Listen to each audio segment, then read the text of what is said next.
So, welcome. This is our live show that we do on Facebook every Thursday evening at 7 o'clock p.m. Mountain Time.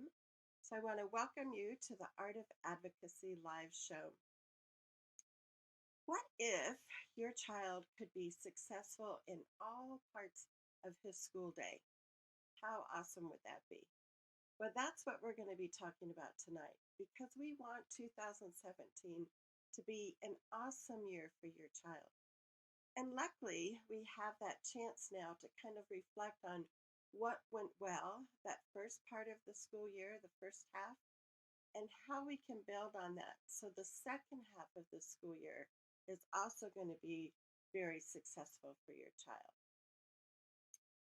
So if you can hear me and see me, if you would give me a thumbs up in the comments section, or you can click on that heart and give us some love. But this will just make sure that everybody sees and hears me so we know we're a go for the show.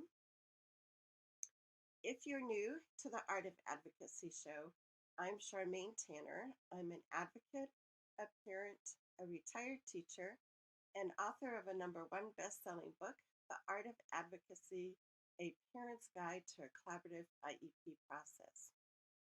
As an advocate, I help parents of children with disabilities advocate for their children so they can get the education that they deserve. Now, if you know me, you know that I'm a big proponent of figuring out what works and making sure we do more of that instead of complaining about all the negatives and what's not working. So, as I had said in the beginning, we're going to be looking at how we can figure out where the successful parts of your child's day are and how we can replicate that for other parts of the day. Now, I'll be sharing with you 5 simple steps that you can take that will be easy and that everyone can be everyone can make sure that they can do that in their child's school situation. So we'll quickly kind of look at all 5 of the tips and then we'll go back and talk in a little bit more detail about each one. So the first step is to find out what parts of the day go well for your child. Step 2 is to have a new set of eyes, do some observation. Step 3 is to identify those successful factors or variables that you noticed during the observation. Step 4 is to replicate what works in other areas. And then step 5 is to try it. If it works, add it to the IEP. Now, the bonus tip we'll be talking about in a few minutes. So let's go back to tip 1, where we're going to look at what parts of the day go well for your child. So this is when you can have a conversation with your child's teacher and the other staff that work with your child, because they probably see your child in different times of the day and different activities, or some in the classroom, some in specials, or some outside in the playground. You want to get as many different perspectives as you can. Once you've identified some of the areas or the subjects or the times of day that your child is doing really well, pick somebody that can go and observe at those times. Now, I often have parents tell me that, well, that your child's not going to be acting as he normally does, and they're not going to really see a true picture. Well, really, what I found out as an advocate when I go to observe students in classrooms is, the student might notice that there's somebody else in the room, but usually things go pretty much the same as if there wasn't this extra person there. Sometimes parents feel like, wow, the teachers are going to change what they do because they know there's an observer. But truth be told, there's really not a way that a teacher can change everything that they do. So usually I can get a pretty good picture of what's going on during the class period. Now, if you don't have an advocate, that could be that new set of eyes to go and observe your child. It might be the school psychologist. It might be somebody else on the school team that could go and see what makes this activity, or this time of day so positive and so successful for your child. So after you've identified, the time of day or the subject, you've had somebody come and observe, you want that person that's doing the observation to make notes of what are the particulars that make a difference. What do you think are those special factors that are helping the student be so successful in that particular class? So they're going to jot down some notes. And then this would be a time that you can set up just an informal meeting with the classroom teacher and yourself and the special education teacher. Whoever did the observation, you want to make sure that they're also there. So you can just kind of have a brainstorming session and you can talk about, well, I noticed this or that during the observation. Now, I'm going to give you an example of what happened when I observed a kindergartner. His name was Jesse. And what we had identified was that music was the time when he was the most successful during the school day. So I went in purposely during music time. And what I noticed is that the teacher was real flexible with the students. The students could sit, they could stand, they could move around. As long as they were singing and participating, the music teacher was fine with that extra movement during the class period. So that was one thing that I keyed in on, and that was my guess. That was one factor that was probably helping Jesse be successful. Now, the second thing that I noticed was there was a little girl that happened to be his friend and also his neighbor, so she knew him well. And every once in a while, if she noticed that Jesse was starting to get off task, she would just give him these real subtle, nonverbal cues to get back to what they were supposed to be doing. And that worked. He didn't need a parent sitting right next to him. This friend of his was the one that was helping him get back on task. The other thing that I noticed that the teacher did was she gave so much positive reinforcement, not only to Jesse, but the whole class. But especially with Jesse, she used a lot of, giving him high fives when things were going well and he was singing and participating. So those were the three things that I identified as for possible things that might be helping Jesse.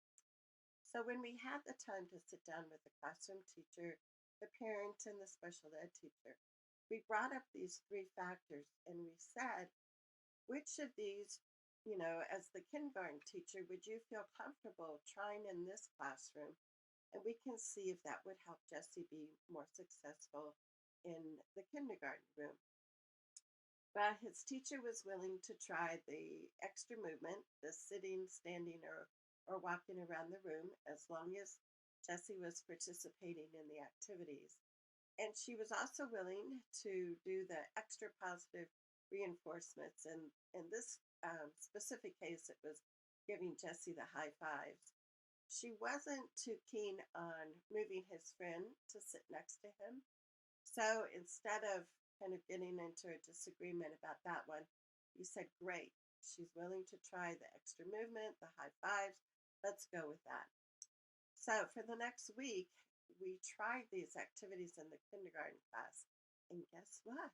It made a huge difference in his day. And the kindergarten teacher was so surprised. She was like, wow, I wish I could have, figured this out earlier.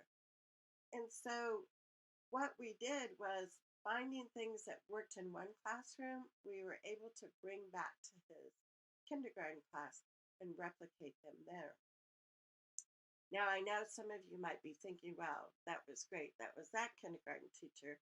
I don't think my kid's teacher is going to want to try anything new in the classroom.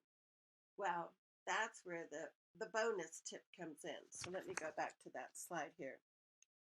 So the bonus tip is if you have a teacher that's reluctant to try new things in the classroom, with your child. Sometimes we especially find that if parents or advocates try to suggest new ideas.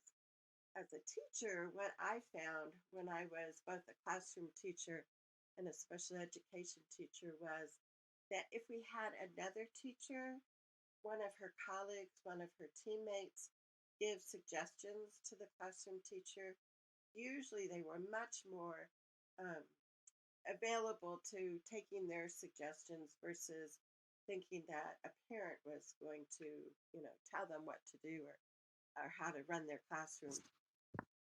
So the bonus tip is if you have a reluctant teacher, see if you can't find another team member in the school that will give her some suggestions of things that work, and hopefully that will make a difference. And like we had said in step number 5, you first just want to try out the new ideas. And if they work, then I think that would be the time to call for an IEP meeting and ask for the IEP to be amended. You don't necessarily have to, amend the IEP every time you're going to try a new strategy in the classroom. So sometimes it's helpful if you try that strategy out, make sure it works, and then add it into the IEP. A lot of times these strategies can be added to the accommodation or modification page, or if your child has a behavior plan, these kinds of things like giving the high fives and allowing for extra movement, those could also be included in your child's behavior plan. So if you found these tips helpful, share this video with a friend. I think it always helps when parents have another parent that they can work with and kind of cheer each other on and give each other ideas. This is something that sometimes just takes the encouragement of another person to say, yes, we're going to try something different for 2017. And we are going to make it an awesome second half of the school year. So I hope you'll share this with a friend, and both of you can try these steps out with your kids.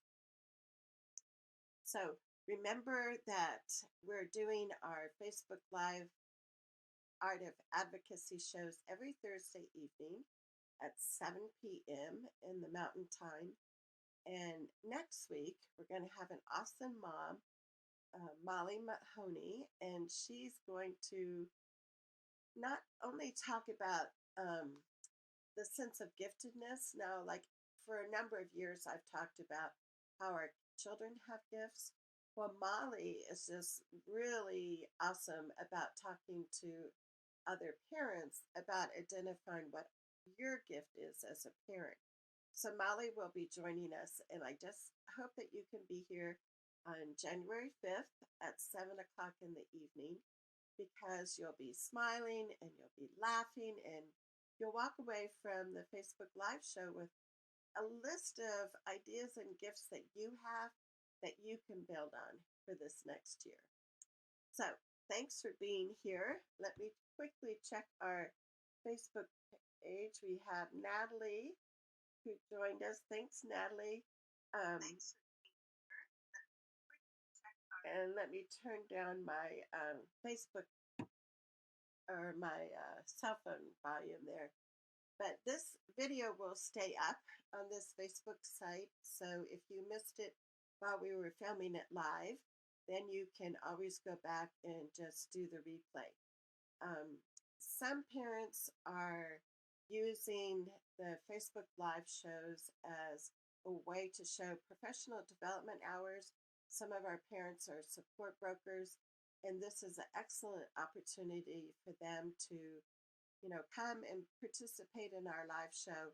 And then I can always send you a certificate of participation, and you can use that if you need to for hours to show that you are, doing some continuing education for your career. So until next week, go out there and make it a positive time. Make sure that you decide to use what's working with your child and replicate that in as many places as you can. Let's all have an awesome 2017. Take care.